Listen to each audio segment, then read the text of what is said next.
जय श्री कृष्ण। आप सभी का हमारे YouTube चैनल पर हार्दिक स्वागत है। आज की इस वीडियो में आप सभी सुनेंगे माघ मास महात्म्य के 26वें अध्याय की कथा। तो आइए सुनते हैं। पथिक कहने लगा कि हे प्रेत, तुमने सारस के वचन किस प्रकार और क्या सुने थे, सो कृपा करके कहिए। प्रेत कहने लगा कि इस वन में कुहरा नाम की नदी पर्वत से निकलती है। मैं घूमता घूमता उस नदी के किनारे पहुंचा और थकावट दूर करने के लिए वहां पर ठहरा। उसी समय लाल मुख और तीखे दांतों वाला एक बड़ा बंदर वृक्ष से उतरकर जल्दी से वहां पर आया जहां एक सारस सोया हुआ था। उस चंचल बंदर ने कई एक पक्षियों को देखकर उस सोए हुए सारस को दृढ़ता से उसके पैरों को पकड़ लिया तो सब पक्षी उड़कर वहां से चले गए, परंतु सारसी भयभीत होकर विलाप करती हुई वहीं पर रुक गई। नींद के दूर होने तथा भय से नेत्र खोलकर सारस ने बंदर को देखा और मधुर वाणी से कहने लगा कि हे बंदर, तुम बिना अपराध मुझको क्यों दुख देते हो। इस संसार में राजा भी केवल अपराधियों को ही दंड देता है। तुम्हारे जैसे श्रेष्ठ प्राणी किसी को पीड़ा नहीं देते। हम अहिंसक और दूसरे के कर्मों को नहीं देखते। जल की काई खाने वाले, आकाश में उड़ने वाले, वन में रहने वाले, अपनी स्त्री से प्रेम करने वाले, दूसरों की स्त्री को त्यागने वाले, दूसरों की बुराई से दूर रहने वाले, चोरी न करने वाले, बुरों की संगत से वर्जित, किसी को कष्ट न देने वाले, सो इस प्रकार मुझ इस निरपराधी को हे बंदर छोड़ दो। मैं तुम्हारे पहले जन्म के वृत्तांत को जानता हूँ। यह वचन सुनकर वह बंदर उसको छोड़कर दूर बैठ गया और कहने लगा कि तुम मेरे पूर्व जन्म के वृत्तांत को कैसे जानते हो। तुम अज्ञानी पक्षी हो और मैं वन में घूमने वाला हूँ। सारस कहने लगा कि मैं अपनी जात की स्मृति के बल से तुम्हारे पूर्व जन्म का वृत्तांत कहता हूँ। तुम पूर्व जन्म में विंध्य पर्वत के राजा थे और मैं तुम्हारे कुल का पुरोहित था। तुम राजा होकर अपनी प्रजा को पीड़ा दिया करते थे। विवेकहीन तुमने बहुत साधन इकट्ठा किया, सो वानर प्रजा की पीड़न रूपी अग्नि की ज्वाला से तुम पहले ही तप चुके हो। पहले तुम कुंभी पाप नरक में गिराए गए। तुम्हारे शरीर को नरक में 3000 वर्ष तक बीत गए। फिर नरक से निकलकर बचे हुए पापों के कारण इस बंदर योनि में आए हो और मुझको मारना चाहते हो। पूर्व जन्म में तुमने ब्राह्मण के बाग से लूटकर बलपूर्वक फल खाए थे। उसका यह भयंकर फल हुआ कि तुम वानर और वनवासी हुए।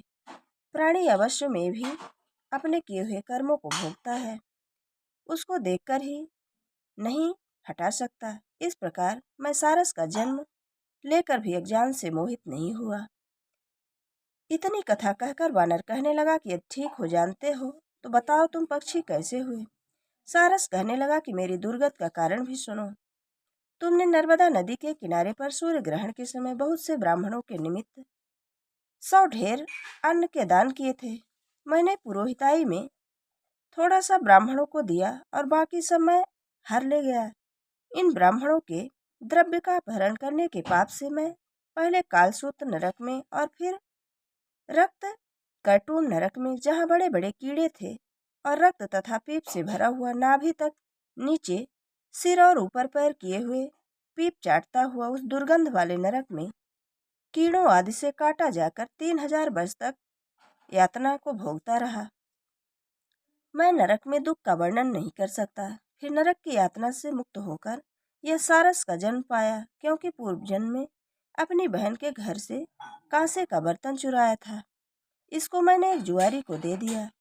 इसी से मैं सारस योनि में आया हूँ। यह मेरी स्त्री पिछले जन्म में ब्राह्मणी थी। इसने भी कांसे की चोरी की थी। इसी से यह मेरी स्त्री और सारसी हुई है। यह सब मैंने तुमसे कर्म फल कहा। अब भविष्य की बात भी सुनो। अब मैं तुम और यह मेरी स्त्री भी हंस होंगे और काम रूप देश से सुख में निवास करेंगे। फिर इसके पश्चात गौर योनि में और फिर जाकर दुर्लभ मनुष्य योनि को प्राप्त होंगे। इससे मनुष्य पाप और पुण्य दोनों ही कर सकता है। इस प्रकार शिव की माया से यह सारा जगत मोह को प्राप्त होता है। न केवल हम ही परंतु इस संसार में सभी जीव प्रवृत्ति मार्ग में फंसकर अच्छे और बुरे कर्म करते हैं और उनका फल भोगते हैं। इसलिए सब प्राणियों को धर्म का सेवन करना चाहिए। देवता, असुर, मनुष्य, व्याघ्र, कीड़े मकोड़े सभी से कंटक रूपी मार्ग नहीं छूटता। केवल वेदांत जानने वाले योगी ही इस मार्ग से बच सकते हैं। इसी कारण बड़े बड़े महात्मा भी कर्म फल को नहीं टाल सकते। उपाय से तथा बुद्धि से कोई भी इसको नहीं बदल सकता। तुम पहले राजा थे, फिर नरक में गए, अब बंदर की योनि में वन में फिरते हो और फिर भी ऐसा ही जन्म पाओगे। ऐसा विचार कर आनंद पूर्वक धैर्य धरकर विचरते हुए काल की प्रतीक्षा करो। तब बानर ने कहा कि पहले जन्म में मैं तुम्हारी पूजा करता था, अब तुमको प्रणाम करता हूँ। तुम जाति के स्मरण से मेरे पूर्व जन्म के वृत्तांत को जानते हो। आनंद पूर्वक रहो, तुम्हारा कल्याण हो। तुम्हारे वचनों को सुनकर मैं मोह रहित होकर वन में विचरूंगा। प्रेत कहने लगा कि हे पथिक, मैंने नदी के तट पर बंदर और सारस का यह संवाद सुना। तब मुझको बोध हुआ और मोह तथा शोक का नाश हुआ। ये थी माघ मास महात्म्य के 26वें अध्याय की कथा।